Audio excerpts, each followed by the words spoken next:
Good afternoon, everyone. Donald Trump and House Republicans have repeatedly betrayed the American people. Donald Trump and House Republicans promised to lower the high cost of living here in the United States of America. In fact, Donald Trump and House Republicans promised to lower costs on day one. Costs aren't going down in the United States of America. Costs are going up. Life is becoming more expensive under Donald Trump and Republican control of Congress.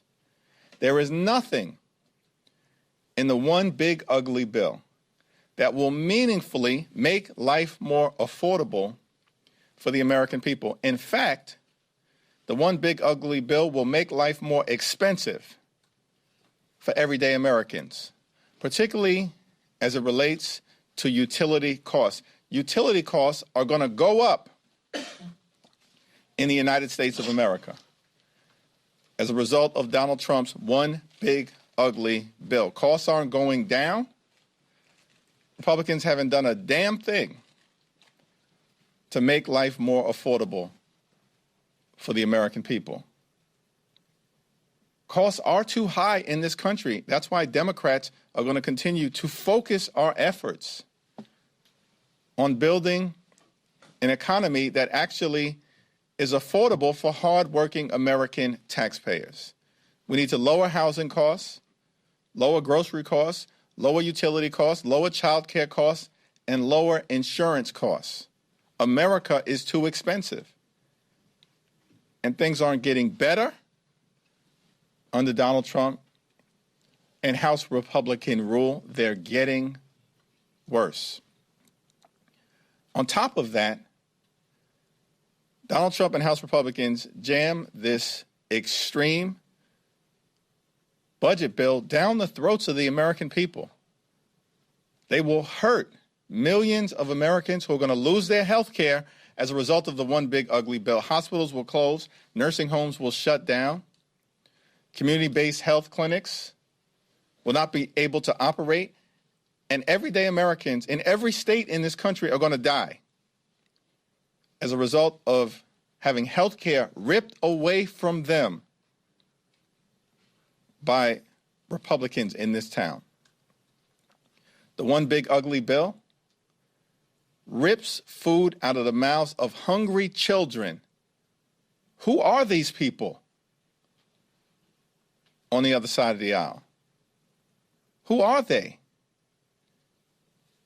And on top of it all, ripping health care away from the American people, the largest cut to Medicaid in American history, ripping food out of the mouths of children, seniors, and veterans who are going to go hungry as a result of this one big ugly bill. All of this is being done to reward their billionaire donors with massive tax breaks. The largest transfer of wealth from everyday Americans to billionaires in American history. And these so-called fiscal conservatives are going to explode the debt by more than $3 trillion and set this country on a path toward possible bankruptcy. Every single House Republican who voted against the best interests of their constituents and voted to reward billionaires with massive tax breaks will be held accountable. Questions? Thanks, Mr. Leader. Tomorrow you've got the primary for the Arizona race to replace Representative Grijalva. As far as the direction of the Democratic Party, you've got this influencer, Deja Fox, who's running, and then also Adelicia Grijalva, who's got some more endorsements. What does this say? Is this a microcosm of where the Democratic Party is right now trying to go forward? Raul Grijalva was a leading progressive in the United States Congress, a former chair of the Congressional Progressive Caucus. In fact, he was a chair upon my arrival in the Congress along with Keith Ellison, but a decades-long progressive champion for the communities that he represented in a variety of different ways in Arizona, and eventually as a national leader. So it's my expectation that whoever emerges from this primary is going to be, someone who will continue that progressive legacy on behalf of Chairman Grijalva. Leader Jeffries, could we please get your response to Texas considering a mid-decade redistricting, and what, if any, response do you think there should be from blue states, New York, or otherwise? Donald Trump is deeply unpopular, and the one big ugly bill is deeply unpopular, and Republicans have done nothing with their majority but hurt everyday Americans. That is why they are desperate to cheat in terms of trying to rig the midterm elections by gerrymandering in an extraordinary fashion the Texas congressional map, which is already gerrymandered. House Republican leaders spent a lot of time trying to convince the American people that they just did something that they're proud of. If that, in fact, was the case, why is the first step that you are taking an effort to rig the Texas congressional map in a desperate attempt to hold on to power? In this country, in the United States of America, elected officials should earn the support of the voters that we hope to represent. Republicans want a country where politicians choose their voters, not the other way around. It reeks of desperation, and we're going to do everything that we can do in Texas and beyond to respond. Thank you, Leader. No doubt New York is going to play a big role in who controls the House next year. We've had Republicans tell us that the nominee for New York City mayor is a gift for Republicans in New York State. Do you think he's a political liability? Donald Trump is a gift to Democratic prospects in Virginia, New Jersey, and in the midterm elections next year. Jumping off of that, thank you. Two questions. One, will you be meeting with Mr. Mamdani? He's going to be here in D.C. this week. So one is, will you be meeting with him when he's here, or when will you be meeting with him? And two, do you agree with Cuomo's essentially thought or request that candidates who are not leading drop out by September?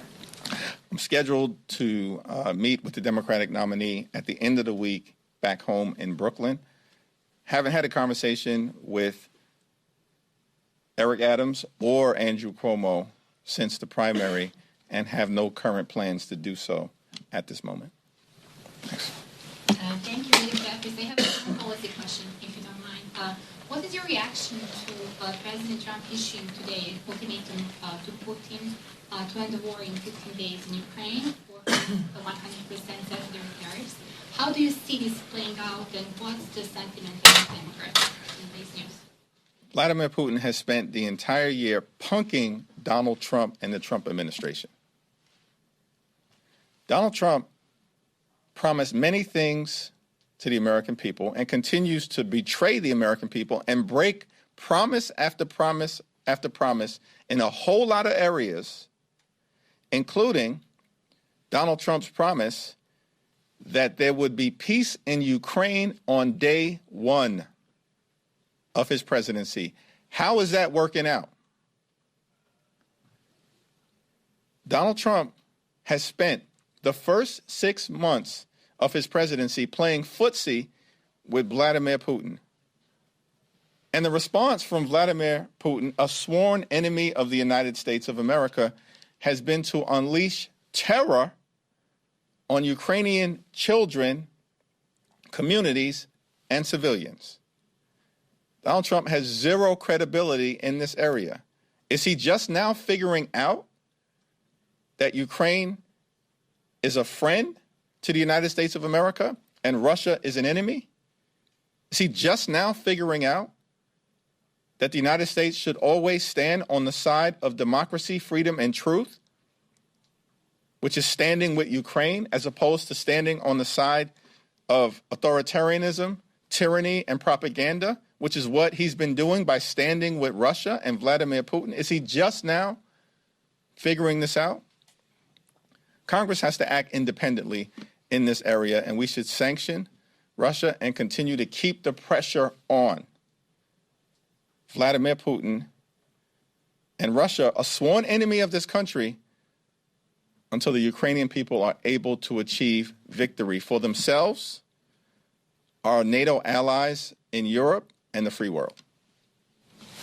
Leader Jeffries, I want to get your thoughts on the Genius Act and CBDC Surveillance Act. Do you support those? Will you advance those?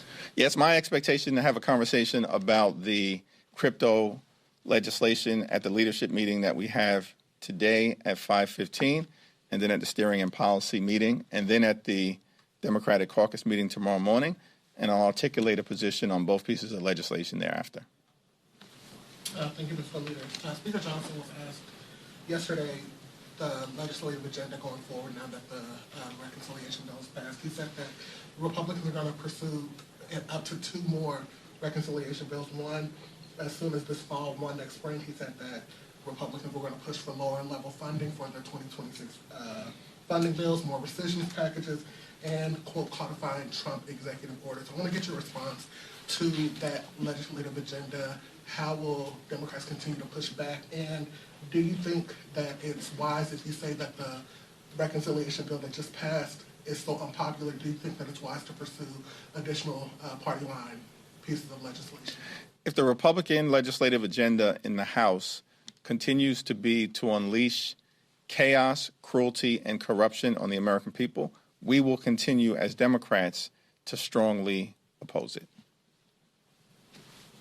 Over the last few days, a number of members of your caucus have been posting and engaging in some of the discourse about Jeffrey Epstein. Is this appropriate for your members to be doing so? Do you want to see any action on that front? The American people deserve to know the truth, the whole truth, and nothing but the truth as it relates to this whole sordid Jeffrey Epstein matter. Democrats didn't put the Jeffrey Epstein thing into the public domain. This was a conspiracy that Donald Trump, Pam Bondi, and these MAGA extremists have been fanning the flames of for the last several years. And now the chickens are coming home to roost. The American people deserve to know the truth.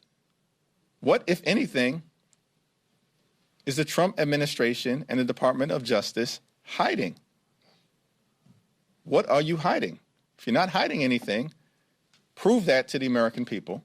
And if you are trying to hide something, as many of Donald Trump's MAGA supporters apparently believe, then the Congress should actually work hard to try to uncover the truth for the American people.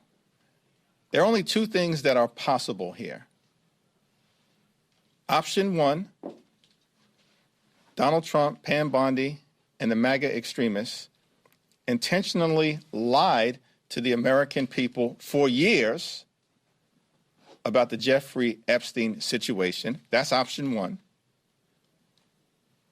Option 2 is that, in fact, there's reason for the American people to be concerned as it relates to what information has not been released that could be damaging to the Trump administration and the friends and family of the Trump administration and their billionaire corrupt supporters. And so they're actively engaging in a cover-up. Option 1, they lied for years. Option 2, they're engaging in a cover-up. At this point, it seems reasonable that can only be one of the 2 things. And so it's Congress's responsibility in a bipartisan way to ask the questions and try to get answers on behalf of the American people.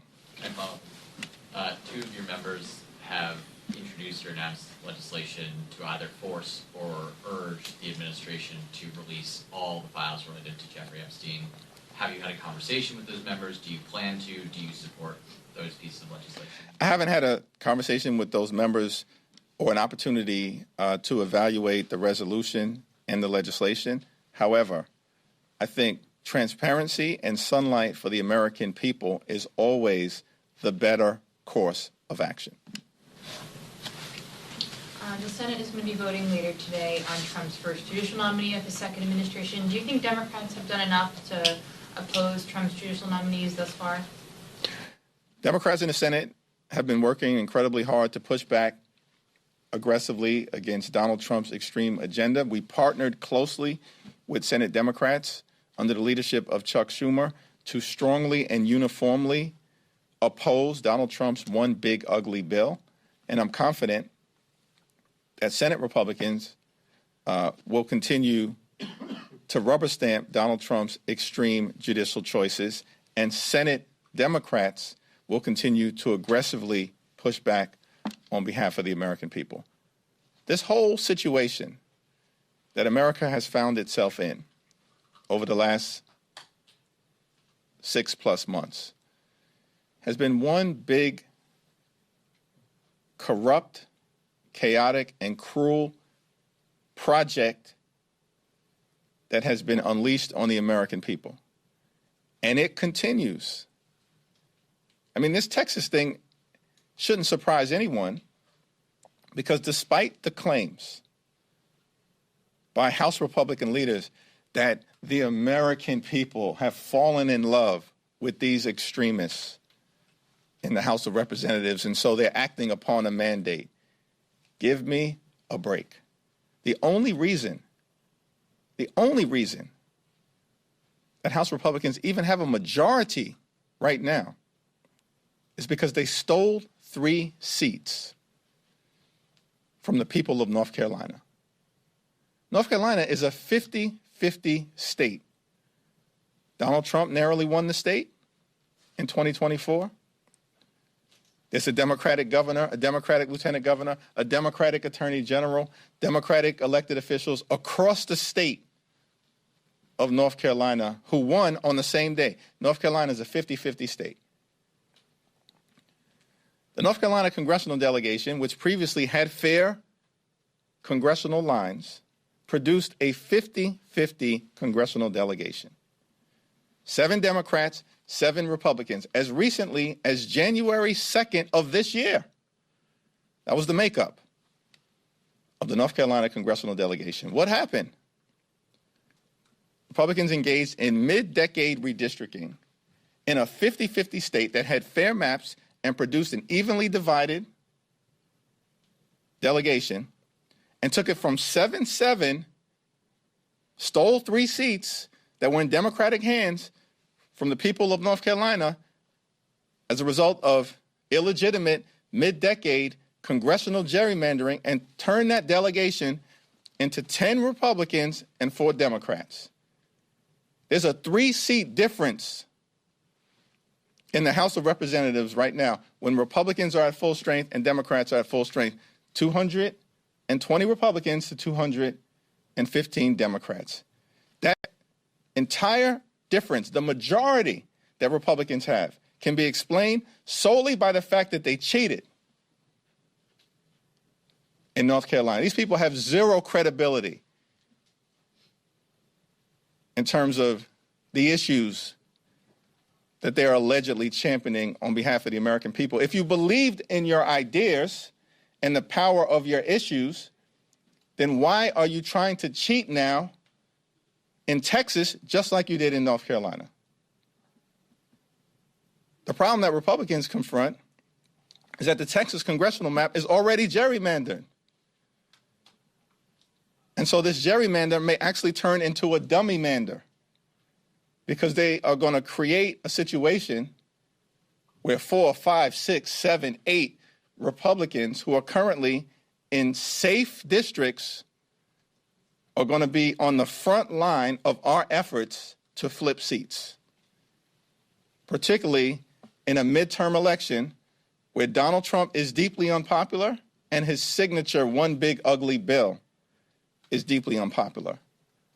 Imagine a group of people, this is how corrupt they are, who in the middle of a search and rescue operation that is taking place in Texas right now, dozens of children drowned to death. And some of that has to do with incompetence in the Texas state government and incompetence in the Trump administration. And instead of actually trying to be there for the people of Texas and the Hill Country, children at summer camp who's lost their lives, they call a special session. And the main reason for that special session is to try to steal the midterm elections by rigging the Texas congressional map. These people are a complete and total embarrassment. The American people are not going to stand for it, and things aren't going to get better for them politically. They're only going to get worse. Thank you.